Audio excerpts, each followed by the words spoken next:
Today let's look at the Angel Guide Oracle, which is by Kyle Gray and Jennifer Hawkyard. So this goes for, when I checked, $25.49 AUD on Amazon. Comes in the standard Hay House box, which is 10 centimeters by 13.5 centimeters. So this is another Kyle Gray deck. I see Kyle Gray really as the inheritor of Doreen Virtue's legacy. You know, he does like a lot of angel decks, a lot of Ascended Masters, very much a light worker kind of practitioner. He uses really clear, concise, simple language. I think he's a really fantastic writer. He makes these very esoteric themes very accessible. So I had a look into the spreads that he recommends with this deck. It really goes well with a 3-card spread. He also recommends what I consider a classic Lenormand spread called the Portrait Spread, which is 3 by 3 by 3. This surprised me. You don't often see something like this in angel decks. It's a very deep spread, and actually the cards responded quite well. The art is by Jennifer Hawkyard.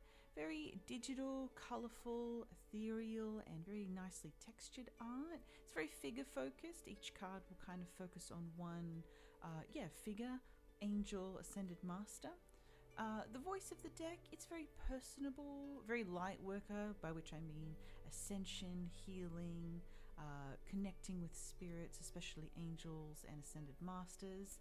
It's very humble. It's got a lot to do with healing and angels, but it does also contain things like yes/no cards that give it a bit of a stronger voice in readings. It's very encouraging. But it does have some depth to it. I gave it some mundane questions when I was reading with them, things to do with career, things to do with love life, and it is very encouraging, but it does have some substance to it as well.